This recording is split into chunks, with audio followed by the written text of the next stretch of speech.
बिस्मिल्लाहिर्रहमानिर्रहीम। अस्सलाम वालेकुम नाज़रीन, वेलकम टू चैनल 51 डिजिटल। मैं हूं आपका अपना मेज़बान अब्दुल राफ़े।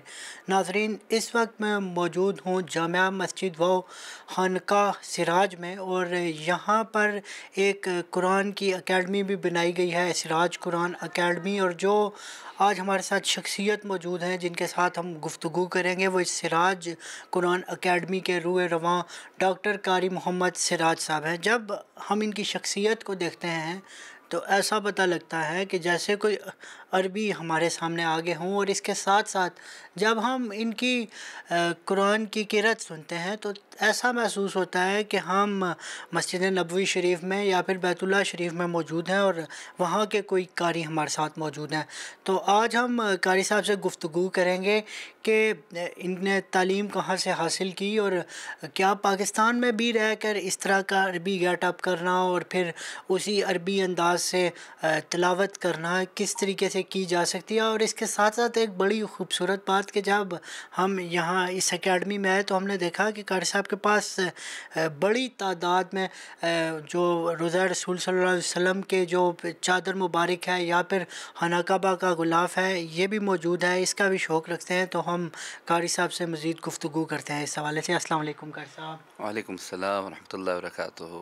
कैसे हैं जी? अल्हम्दुलिल्लाह, अल्लाह का शुक्र। सबसे पहले अब्दुल राफ़ी साहब, मैं तहे दिल से आपका और इसके आपकी जितनी भी टीम है माशाअल्लाह उसका मशकूर हूँ कि आप तशरीफ़ लाए और कुरान पाक की इस मोहब्बत को लेकर और इसी सिलसिले को लिए हुए माशाअल्लाह आप हमारे पास आए। तो मैं दिल की अता गहराइयों से आपको वेलकम करता हूँ। जज़ाकल्लाह खैर। कारी साहब, ये बताइएगा कि ये अरबी गेटअप और फिर जब तिलावत करते हैं तो ऐसा लगता है कि कोई अरबी कारी हमारे सामने खड़ा हो, ये कैसे हुआ, कब हुआ, क्यों हुआ?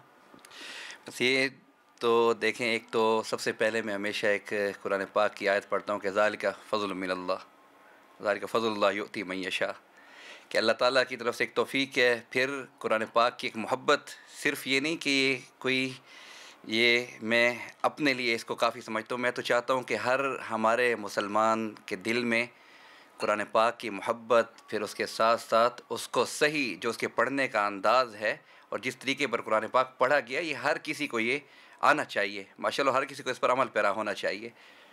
बिल्कुल जी, हर किसी को इस पर अमल पैरा होना चाहिए। कारी साहब, ये बताइएगा कि ये जो आपने तालीम हासिल की और फिर बिल्कुल अरबी अंदाज से ऐसा लगता है कि कोई अरबी या फिर मिस्री कारी पढ़ रहा हो, ये कैसे हुआ? ये फिर अब्दुल राफ़ी साहब, माशाअल्लाह आपने जो क्वेश्चन किया, माशाअल्लाह इस बहुत प्यारा सवाल है आपका, कि इसमें एक तो बात शौक़ की भी होती है कि जितनी आप तड़प रखेंगे अल्लाह ताला उतना आपको अता भी फ़रमाएगा।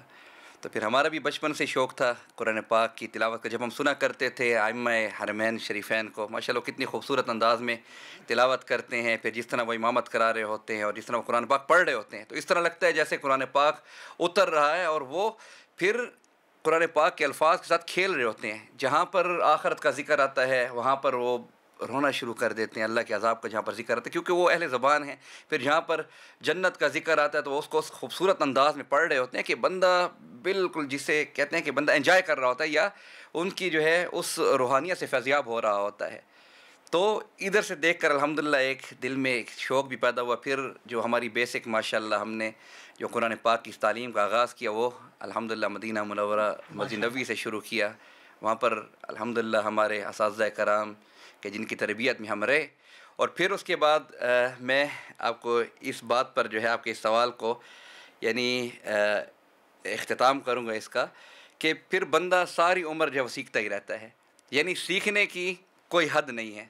बिल्कुल जी, सीखने की कोई हद नहीं है, और रसूल पाक सल्लल्लाहु अलैहि वसल्लम का इरशाद भी है कि गौर से गौर तक इल्म हासिल करो।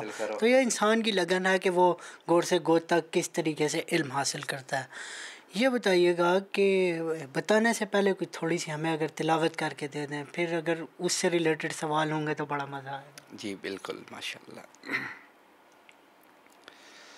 अऊज़ु बिल्लाहि मिनश शैतानिर रजीम।